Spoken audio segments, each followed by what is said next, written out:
A theoretical physicist, Tsung-Dao Yang, was awarded the Nobel Prize in Physics in 1957.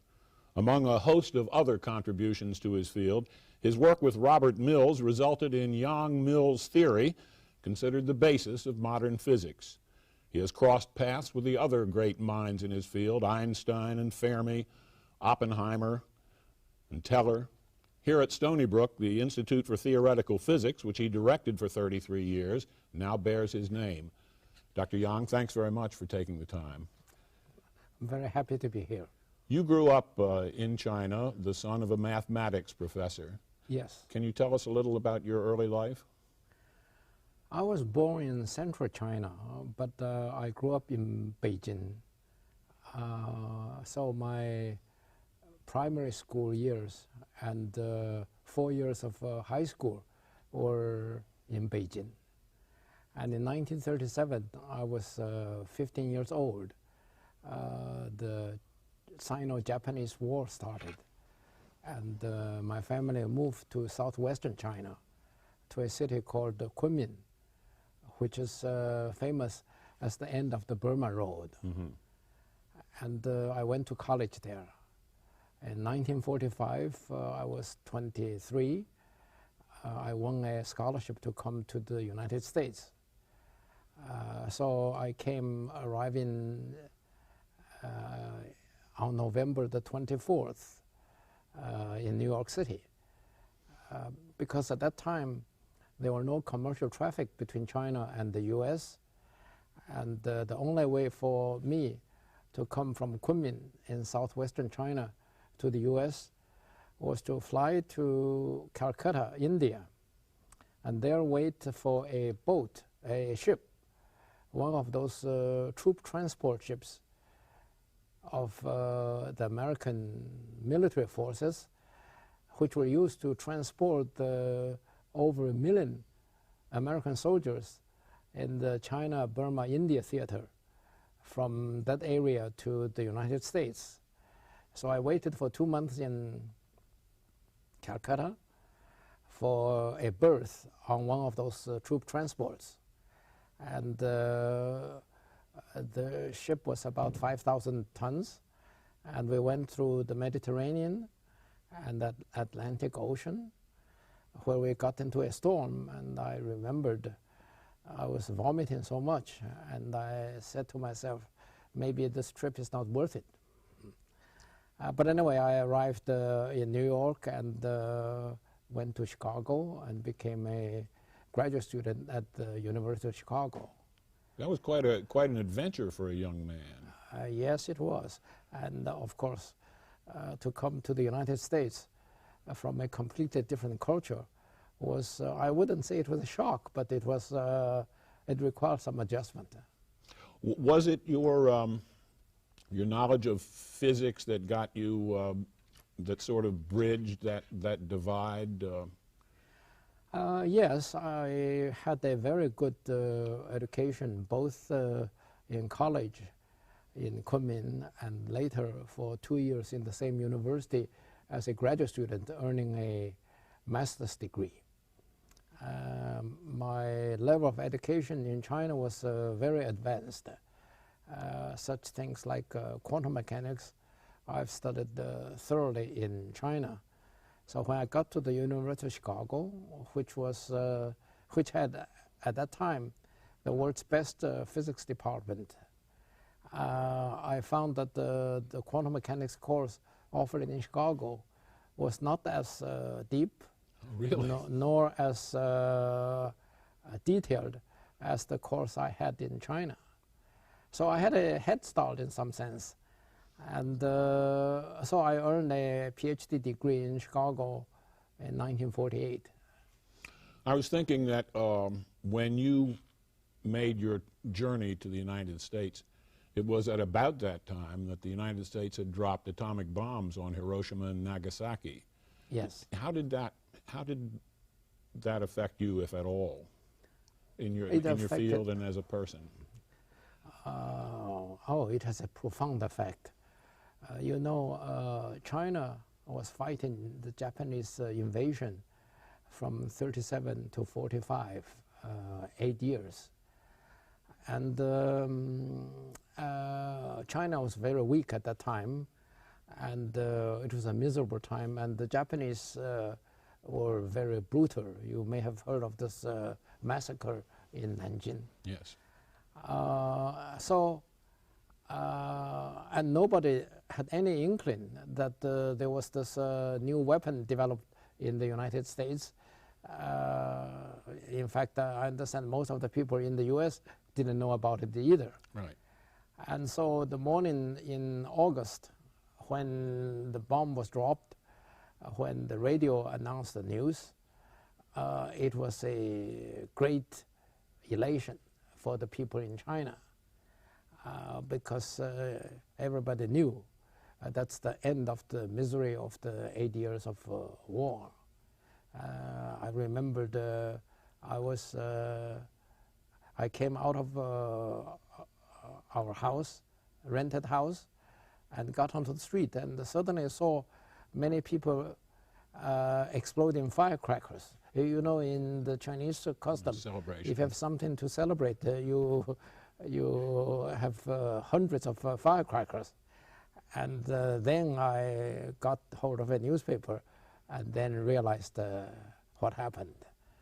Of course, that was a great event for the American people, but I would say the American people did not suffer as much during the war as the Chinese people. And as a consequence of that, the happiness and the elation that was felt in China was proportionally higher. Did you understand the physics ramifications of the atomic bomb at that time? The general physics principle that one can generate tremendous amounts of energy by neutron collisions was known since 38 and 39. And that, in fact, even got into textbooks. But the detailed procedure by which you can do that was a very complicated engineering process. And you probably know that it was so difficult that the Germans, in about 1944 or 43, decided it cannot be done during that war. So they abandoned that project. Fortunately, they did. And in the United States, it was picked up first because of a letter Einstein wrote to President Roosevelt, but more because of the fear among the American government and the physicists especially, that the Germans might get it first. So they devoted wholehearted effort at Los Alamos to do this. It's a most important event, of course, not only for the 20th century, it's one of the great events in the history of mankind. And I certainly don't wish to make this all about the bomb, but it's sort of coincidental that you went to Chicago, the university where much of this work was done. And one of your mentors there was Fermi, I believe? Yes. Tell me a little about Fermi. Enrico Fermi was born in 1901 in Italy. At that time, Italian physics was not so great. And he was a precocious young man, and he alone lifted the level of Italian physics to world standards at a very young age. He was a remarkable person. I had said that Fermi was a person with both feet on the ground. How so? In the sense that he was very solid. He looks like he was a solid person, and he is. When he speculates on something, you know that it was based already on concrete thought, which he had already been thinking about. Therefore, his words carry authority, because you know that these are not the random or off the top of one's head kind of remarks. And he was a great theorist as well as a great experimentalist. You know, in early centuries, many great physicists were both theoretical and experimental. But by the 20th century, theoretical physics has gotten so complicated, experimental physics has gotten so complicated, so very few people could do both. And Enrico Fermi was the last great physicist who contributed first-class work to both sides. How was your relationship with him? Oh, very close. You see, when I got to Chicago, very rapidly everybody found that this young man from China was extremely well trained. So I had a very close and warm relationship with Fermi. Mrs. Fermi, the Fermis had two kids, and one of them, the older one, Nella, was college age. So the Fermis always hold a square dance party in their house, and I was there many times and got to know the family very well. Later on in 1949, Fermi and I wrote a paper together. It's called Our Meson, Elementary Particles. And I was very happy to see that that paper is still referred to today, because we were the first to publish a paper saying that what is known as a pion may be a bound state of a nucleon with an antinucleon. These are probably two technical terms, but anyway, we wrote a paper together, and so I was one of the favorite students of Fermi in Chicago. You, of course, knew Oppenheimer. You were at the Institute for Advanced Study with Oppenheimer. Yes. Tell me about your relationship with him. Everybody knows that Oppenheimer became very famous because of his direction of the atomic bomb project during the war. And in 1947, he accepted the directorship of the Institute for Advanced Studies. And in 1949, he came to Chicago to give a talk about a new development in physics called renormalization. I will not explain what it is. But anyway, that was the hottest topic around that time. So I was fascinated by his talk.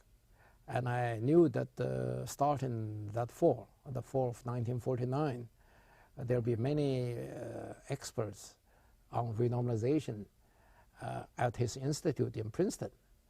So I applied to become a postdoc at Princeton. And Oppenheimer accepted me. So starting in 49, the fall, I went to the Institute for Advanced Studies. I was originally just going to be there for 1 year as a postdoc and return to Chicago. But I remained, and altogether I was in Princeton for 17 years, from 1949 to 1966. And as you know, the Institute for Advanced Studies was a well-known ivory tower in the best sense of the word. Their scholars do their research without being bothered by committee work, without being bothered by graduate students. And indeed, I took great advantage of that. That was the period, that 17 years was the period when I did my best research work. I understood that Oppenheimer tried to convince you to replace him when he left the institute, but that instead you came here to Stony Brook, which was barely peeking out of the ground at the time. What happened there? Yes, what happened was the following. In 1965, first, before President Kennedy was assassinated, he named Oppenheimer as the next Enrico Fermi Prize winner. The Enrico Fermi Prize was a presidential award. It was originally awarded to Fermi because Fermi was dying, and they quickly created this prize and gave it to him before he died in 1954. And afterwards, many distinguished people who contributed to the U.S. wartime scientific work got the prize, including Beta, including Teller, etc. And probably, or very likely, because President Kennedy wanted to erase the sorrows that the U.S. meted out to Oppenheimer in the Oppenheimer hearings of 1954. So he decided to give the next one in '62 to Oppenheimer. But before that transpired, he was assassinated. Kennedy was assassinated. So then Johnson became president, and in fact, the rumors were that many of the people who were against Oppenheimer tried to convince Johnson not to give that award. But Johnson did not listen to them, so there was a ceremony, and Oppenheimer did win the award. So that was, I think it was 1963 or '64. But anyway, that was at the time. So by 1965, Oppenheimer had just had this great event of the United States government essentially saying implicitly, we are sorry, right, and we apologize. Now, Oppenheimer, as the director of the Institute, had great difficulties with the mathematicians in the Institute. That's a long story. I'll not bother you with the details. He was the director, but the mathematics group, which is the strongest at the Institute at that time, and still today, were unhappy with him. In my opinion, they were wrong in accusing Oppenheimer of not favoring mathematics. But anyway, they made Oppenheimer's life very difficult for many years. So one day in '65, I remember Oppenheimer dropped by my office and said, Frank, I'm thinking of retiring as director. How do you think about it? I was surprised, but I thought about it for a few minutes, and I said, I think this is a good decision. Because, I said, you have been at the Institute for a long time now, and this is the right moment, because A, there is a lull in the opposition on the part of the mathematicians against you. And in the heat of great debate, it's difficult for you to say, I want to retire. And secondly, the United States government has essentially apologized to you. This is the right moment. So he thanked me for my opinion. Then he said, I want to propose you as my successor. My instinctive reaction immediately was that I don't want to do it, because I'm not a administrative type. It's So I told him, I'm honored that you thought so, but I'll think about it for a few days.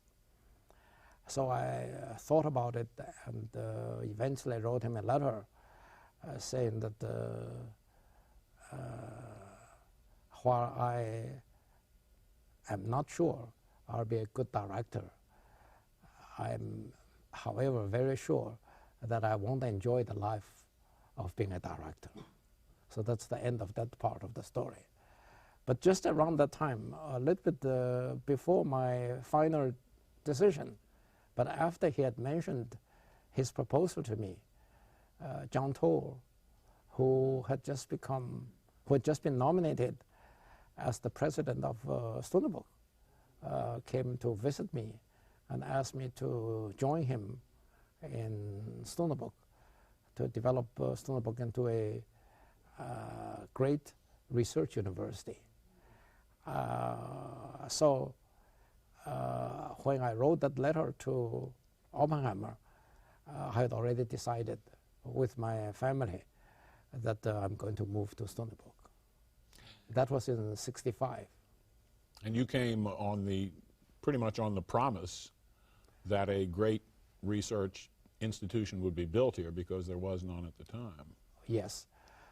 You of course know that Stony Brook began about 50 years ago, but it was in another campus, and the real expansion started when it moved here, and the great expansion started when John Toll came in '65 and '66, and that was a great period of expansion. And I think what you see today have all, in many senses, originated with the few beginning steps that John Toll and his administration put in place. And that you helped him with? Yes, in some respects. You knew also Einstein. Yes, I went to the Institute, as I told you, in 1949. He was 70 years old at that time, and he had just retired. But he lived close to the Institute, and he would still walk to the Institute every day. He didn't drive, and he would walk to his office and then stay a few hours and then walk back. Now, at that time, Einstein's position in physics was towering. I had said repeatedly that Newton and Einstein are the two greatest physicists of all times. And but he was at that time no longer working on the things that we young people were interested in. So we didn't so much bother him. However, I did hear 2 lectures by him, and in 1951, I think it's 51 or 52, he sent his assistant, Brewer Kaufman, to me and said, you just published a paper in the Physical Review about gas, liquid, how gas became a liquid, how upon cooling. And Professor Einstein would like to talk with you about that paper. Wow. So I went to see him, and we must have spent an hour and a half together. And I was very much awed by his presence. I didn't get very much out of that conversation. I only remembered he repeatedly drew a curve, which was very famous due to Maxwell, a great physicist of the 19th century. And indeed, Einstein was deeply in the tradition of old physics, of classical physics. Two branches of that, statistical physics and electrodynamics, were his great forts. And using this tradition, using his deep perception in these two areas, he launched 2.5 revolutions for physics in the 20th century. 2.5? Yes. Which was the half? Quantum mechanics. Okay. The 3 revolutions were, that's generally accepted as the greatest revolution in physics after Newton. It was special relativity, general relativity, and quantum mechanics. Special and general relativity were invented by him, essentially alone. Quantum mechanics was the work of many people, and so I count that as half a revolution by Einstein. I'm unable to plumb the depths of physics or scale the heights of physics, whichever it is, but I wonder if you could explain to us non-physicists the Yang-Mills theory.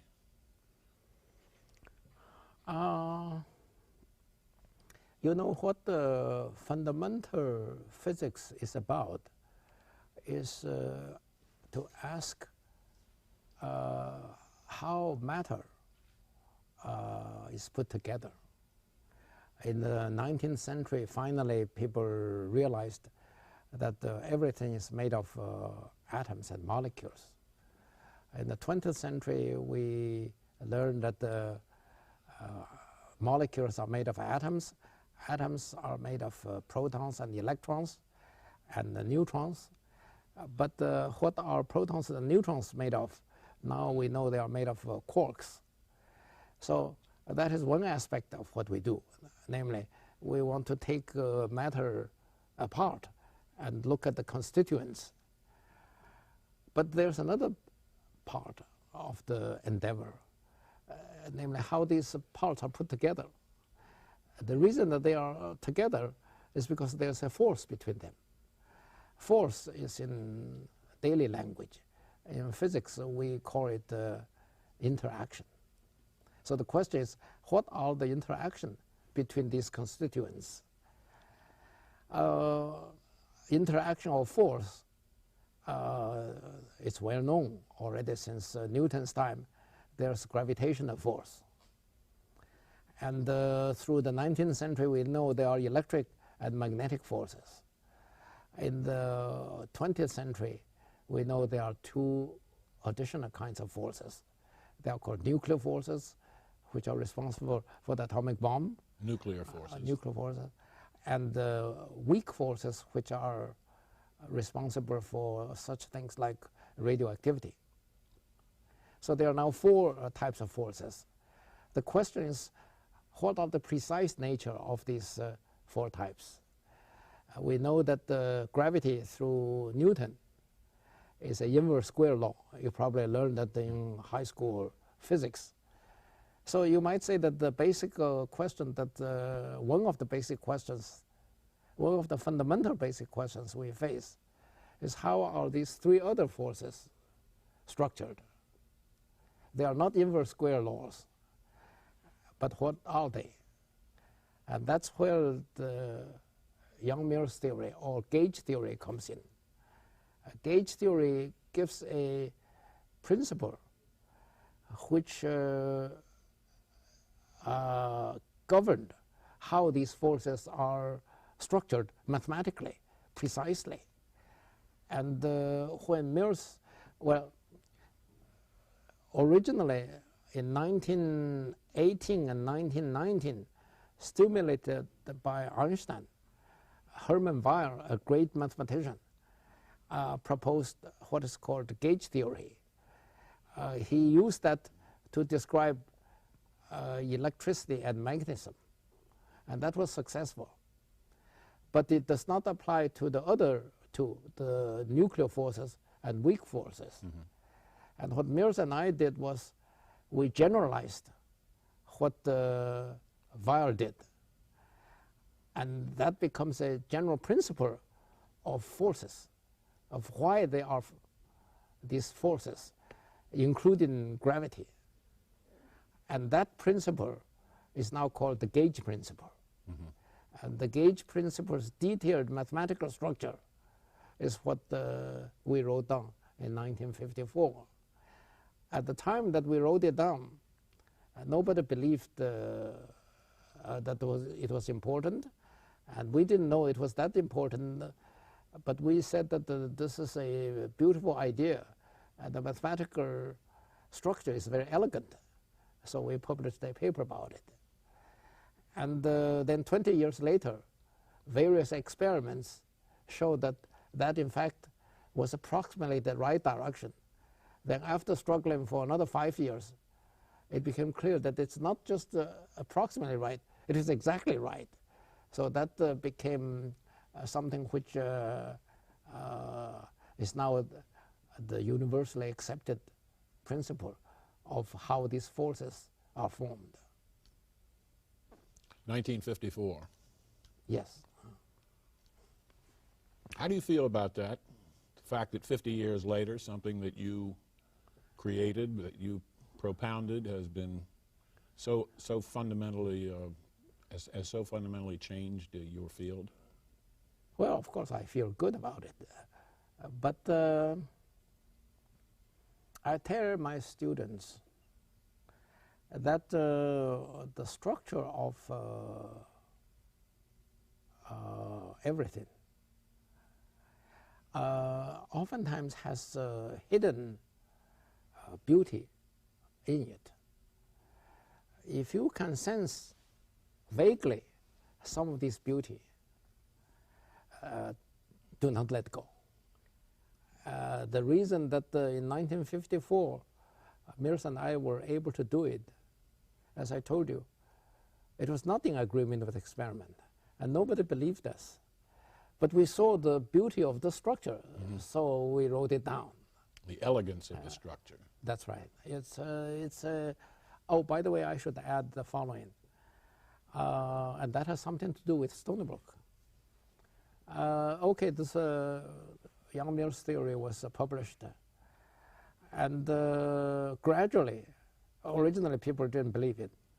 Gradually, more and more people see the beauty of it, so people began to work on it. But it was only in the 70s that it was confirmed by experiment. And so by the 60s, there were not many papers, but I would say every year there'll be 10 papers, 20 papers about it. And I came to Stony Brook in 1966. And one day, it must be 68 or 69, I was giving a talk. I was giving a lecture. No, I was giving a course on general relativity. It's a graduate course. And I wrote down on the blackboard one long formula, a famous formula called the Riemann tensor. Riemann was one of the greatest mathematicians of the 19th century. And the Riemann tensor has something to do with Einstein's gravity theory. So I copied down on the blackboard this long formula of the Riemann tensor. As I was copying down, it suddenly flashed through my mind that the structure of this Riemann equation is very similar to the equation that Mills and I had written down.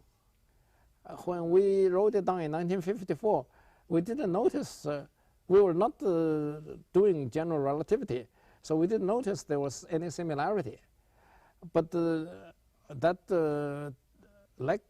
that lecture, I found that they were very similar. So after the class, I went to my office and checked in detail. And sure enough, they were not just similar, they were exactly the same if you define some quantities correctly. So I was a bit excited, but I didn't understand it. And so I went to see Jim Simons. Jim Simons, as you know, was the young department chairman of mathematics at Stony Brook. And he was a great geometer. So he knew Riemannian geometry very well. So I went to his office. We were still in that old red brick building, both his office and mine. So I said, Jim, here's the Riemannian formula that you are very acquainted, very familiar with. And some years ago, Mills and I wrote this formula. Look, they are very similar. And he thought about it for a while. He said, yes, that's not strange. They are both fiber bundles. So I said, what's a fiber bundle? So he gave me a book written by a famous Princeton mathematician called Stinrod. It's called Fiber Bundles. So I went back with the book, and but the book was impossible for me to understand. The mathematicians have a tendency to write very dry, very abrupt statements.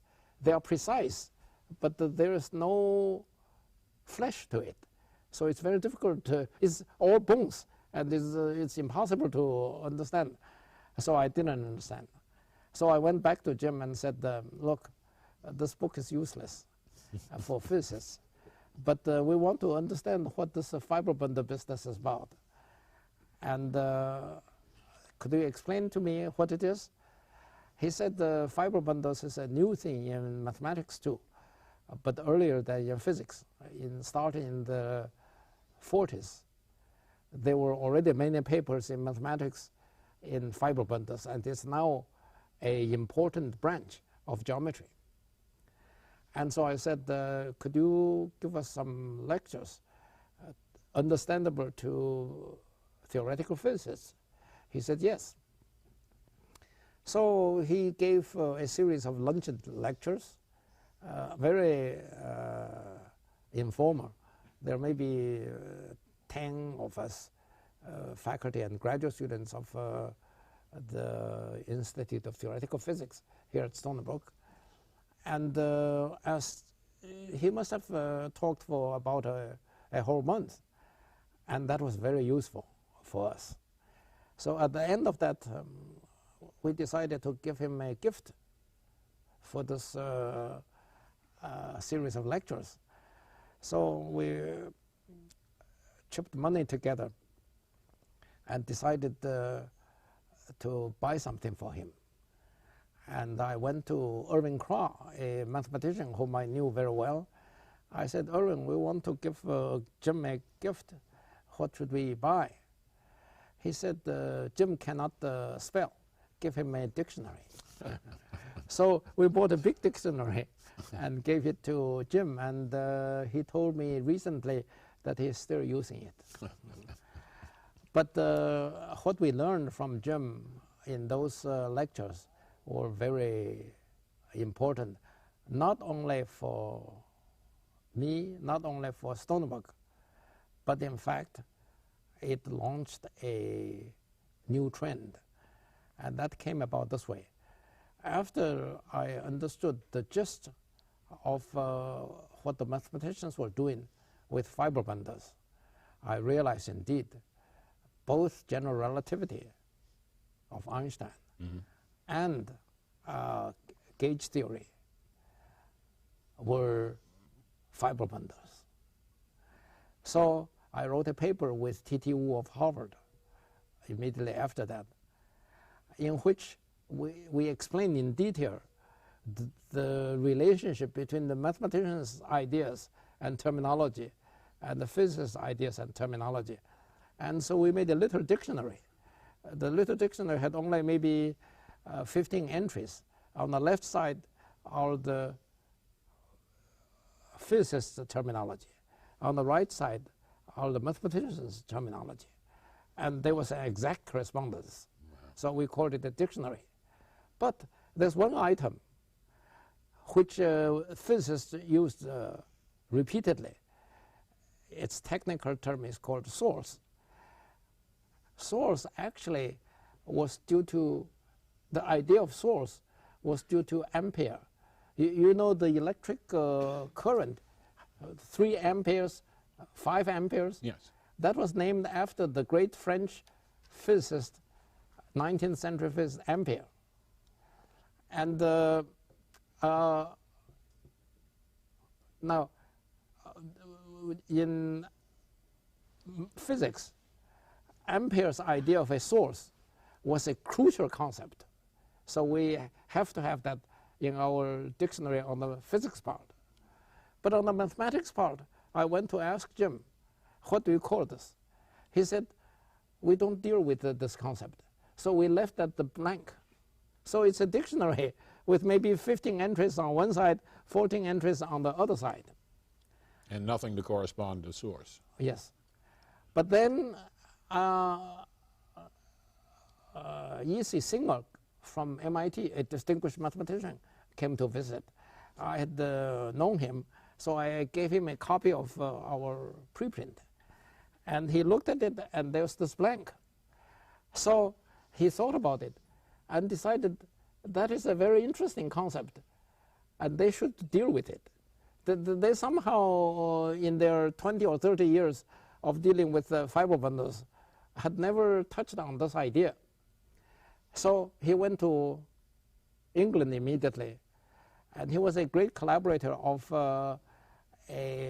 perhaps the greatest mathematician today in Great Britain, Michael Atiyah.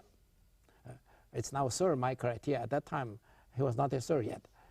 And so they looked at it and found that this concept that they never used, but we dealt with since Ampere, was most interesting. That became now a new branch of mathematics. So they wrote a paper.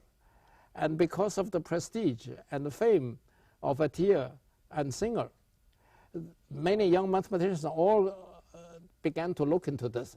And now it is a thriving branch of modern mathematics. What do they call it? Well, there are many names. In particular, a student of Atiyah called Donaldson did the pioneering work in it. So it's called the Donaldson theory. But all those are related to that blank spot. So in some sense, you know, in the first half of the 20th century, physics and mathematics were divorced. In early centuries, physics and mathematics were in close collaboration. But in the first half of the 20th century, the mathematicians became more and more abstract. They, in fact, were very happy that they, in fact, one of them wrote an article saying that the greatest contribution, the greatest achievement of 20th century mathematics was that it finally liberated itself from the shackles of physics. That was by a famous mathematician. But with this fiber bundle business, the mathematicians and the physicists are now coming together again. So if you want to say, how did that coming together come about? I would say that it has something to do with me and Jim and that blank spot in that dictionary and with the Stony Book. So we are very happy that Jim continued to be interested in physics and math, and you know now he's a billionaire, and he just announced he would give $25 million to Stony Book. That's great. Yeah. So you have, this is just another way you have made connections in your life, not only connections having to do with matter, but also interdisciplinary connections as well. I moved back. My former wife passed away in 2003. I moved back to Beijing. When I was growing up in Beijing, as I told you before, my father was a professor at the Tsinghua University in Beijing, one of the most prestigious universities in China. And so I grew up on that Tsinghua campus. In 2003, after my former wife passed away, I moved back to that campus, and now I'm a professor of physics on that campus. And Jim and Marilyn came to visit us in 2001. That's before I moved back. I was already visiting that campus very frequently, and Jim came, and I remembered what happened precisely. After his visit, I came back and he came back, and I visited him in his office here in Sitoket. I said, what's your impression of China? Oh, he said he was very happy with the visit. He said, I figured the greatest problem in the world today is poverty. And here I see 1.3 billion people pulling themselves out of poverty by their own bootstraps. That's a great contribution, not only to themselves, but to the world. So they deserve our help. What do you need? So I said, we have many visitors in Beijing, but the housing was lousy. How about helping us to have some visitors housing? So he gave $1 million. And now that complex prices are still cheap in China. So that $1 million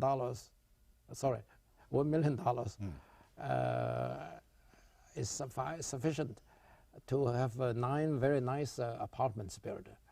And it's called Chen-Simon's Hall, because one of his great contributions to math and physics was a paper he wrote with Chern in the 1970s.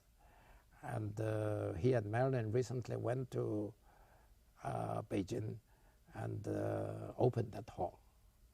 So I think that through the math-physics connection, there is now a Stony Brook-Tsinghua connection too. I wanted to ask you, you mentioned that when you came to the University of Chicago from China, you actually already knew some of the things that they were teaching at the time. You were very well trained. How do you see the differences in education in the United States and in China today? That's a very important question, and I've been reflecting on that. I think there are very fundamental differences, and these fundamental differences show up on each side, good points and bad points. You know that the newspaper said that President Bush just appointed a committee to study how to address the problem of mathematics education in the primary and secondary schools in the United States. Why? Because in many high school student mathematics examinations, international examinations, with maybe 30 nations, the U.S. always is near the bottom. It's the Asian countries that are at the top. So of course that gets the educators and the mathematicians worried here, and that's why this appointment. Why? Why is it that the U.S. High school education in mathematics is not as good? It's because the whole educational philosophy and system are different. The kids here are more treated as adults, even though they were young. In China, if you have a 8-year-old child and say you should do homework, he or she would just go to do the homework. Here, if you have an 8 or 9-year-old child, and if you say you should do homework, he or she would say, I don't want to do it. Why not? It's uninteresting. It's boring. The concept that doing homework might be boring does not exist in China. So if you ask a child to do it, he would just do it. Is this a matter of discipline or something? Yes, it's a discipline which is in the air, so that the concept that a child would only do something that he or she is interested in does not exist. So that's the difference. Now the consequence of that is that the kids are well trained. They do lots of mathematics exercises. Okay, so that means the Chinese system is good? No, because if you go to China, they're all discussing this Chinese system is no good. All the kids are trained too much. A, they have no free time and they cannot develop other interests. B, they have the tendency to become robot-like. They don't think for themselves. So they are discussing ad infinitum how to change that system to be more like the American system. So after you have observed both these two, you realize that it's a very complicated thing. It's in fact, if President Bush asks me what this mathematics committee can do, I would tell him they won't be able to do anything. Because it's not the educational system, it's the whole society. It's the whole value judgment. It's the whole idea of how you educate. The philosophy behind education is different. Mm-hmm. And so in fact, I believe that all that one can do on each side is to make small changes so as to, most of the kids here are not interested in mathematics. I would say that's okay. There's no reason for so many kids to be interested in mathematics. But the system must be such that for those who could be interested, who could in fact be extremely interested, you must provide the opportunity for them to get into it. On the other hand, in China, I would say that don't train all these kids all the time. It's too strict. Lighten up. Yes.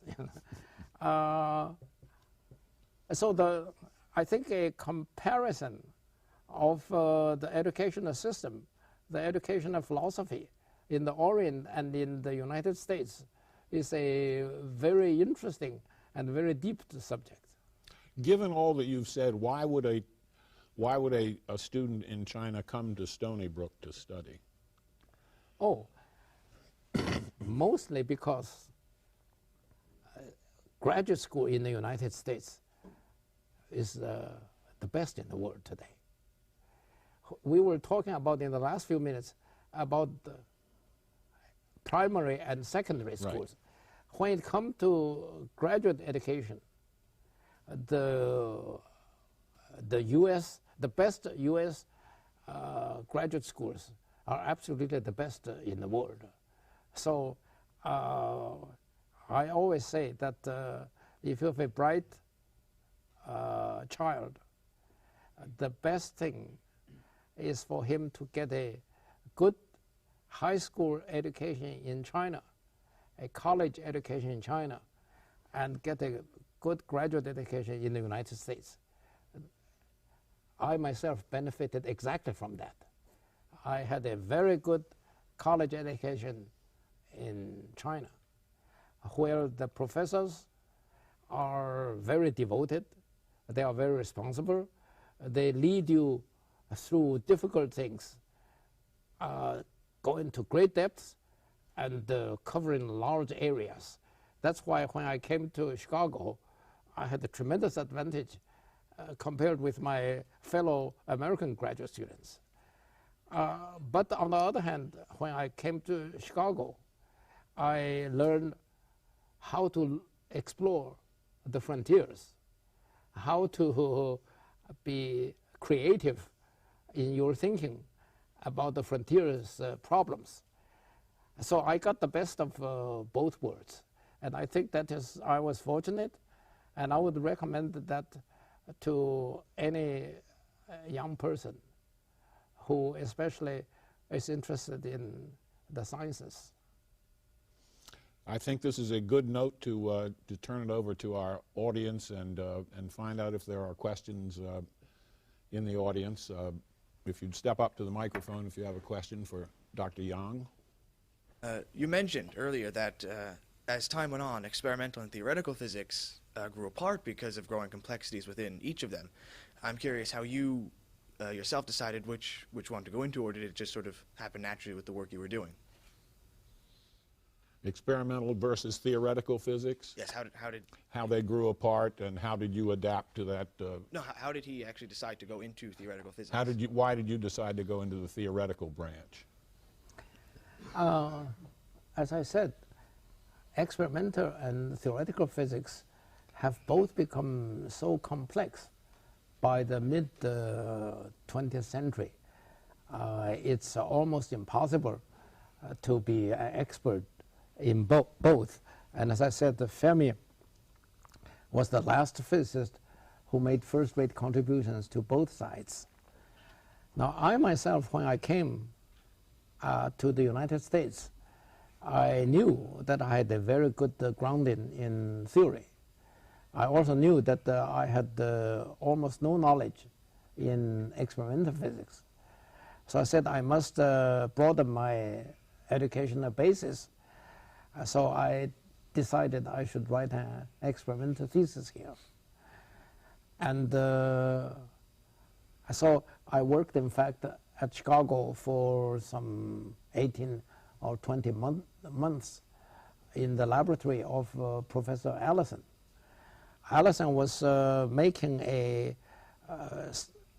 at that time, a large accelerator. It's about the size of this room. It's a 400 kilovolt Cockcroft-Walton circuit. And so he had maybe 5 or 6 graduate students, and I became one of them.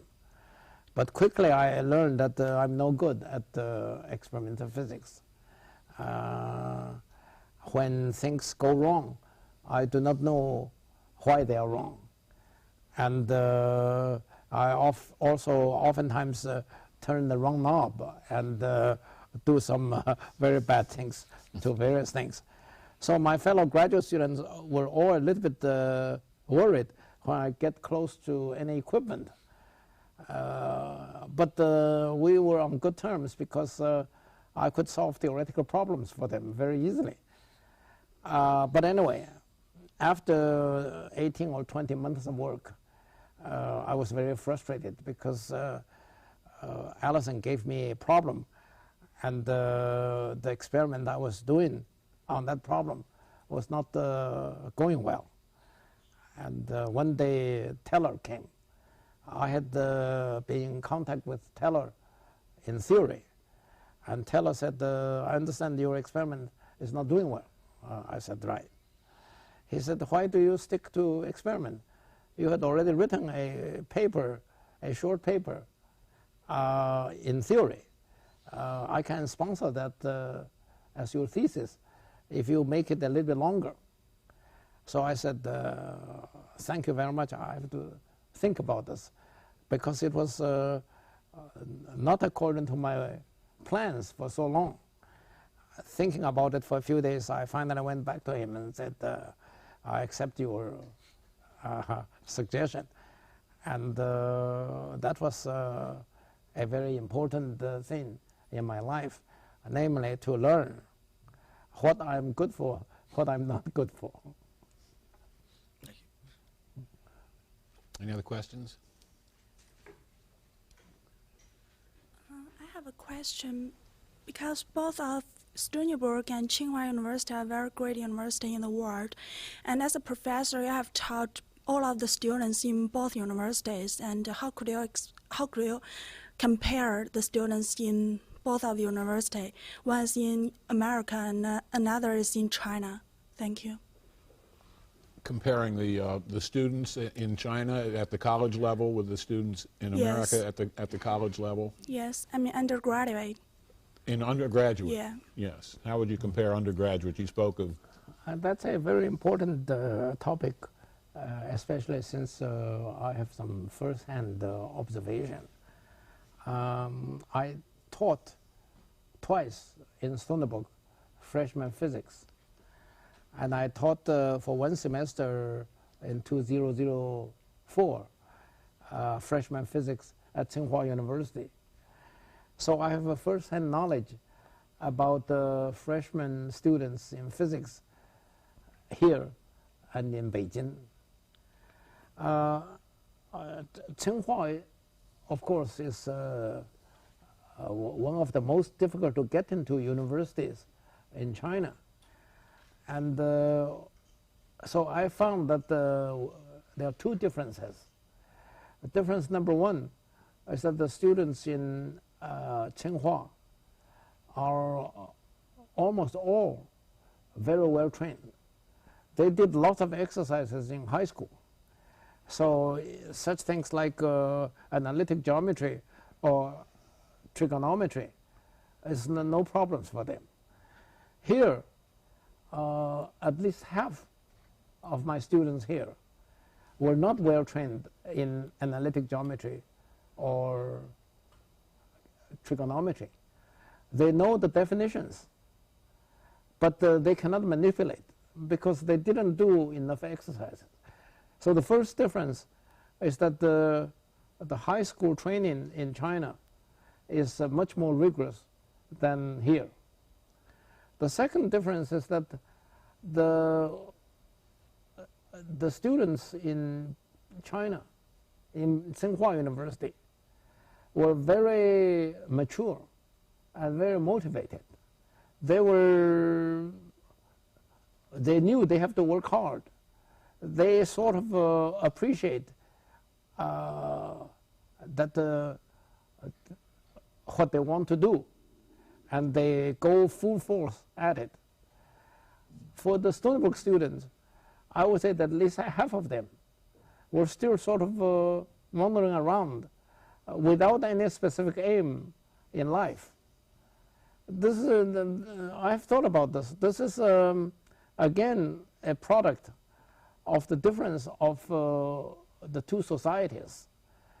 Now, you cannot say which one is necessarily better. The Chinese system is better in training a lot of people who would mature, who would get channeled into some way of life which would make them useful citizens.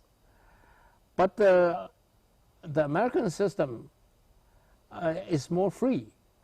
And so therefore, the people's outlook on life, on everything, is less restrictive.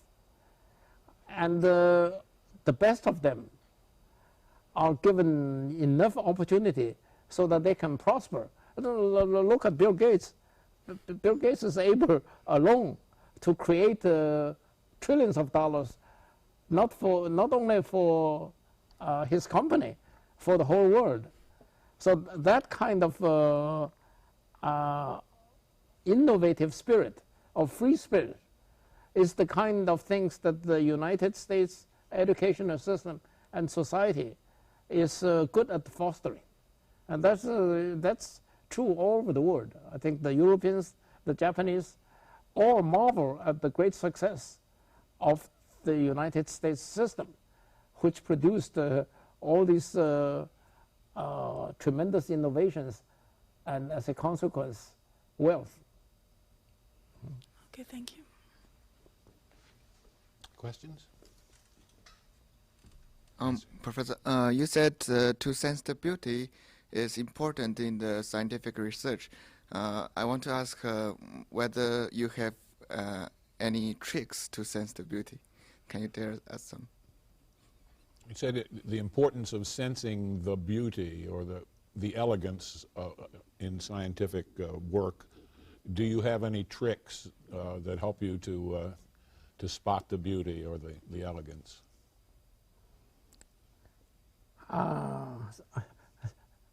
The direct answer is certainly no. I think for a young person, it is important, and that the American system is good for this. to allow oneself to be interested in quite a number of things, and to perceive some things, some areas, some directions that he or she is particularly interested in.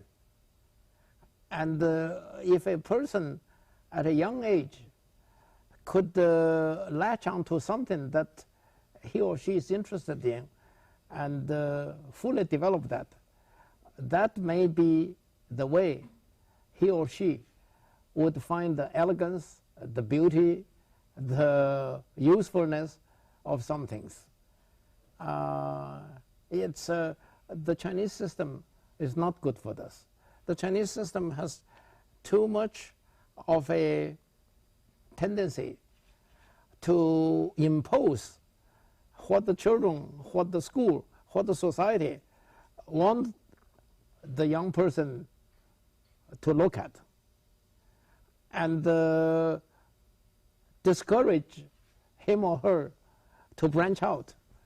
The American system is better in this respect. So it's, I think there are good aspects and bad aspects of each system when you choose to discuss different directions of what you want to push.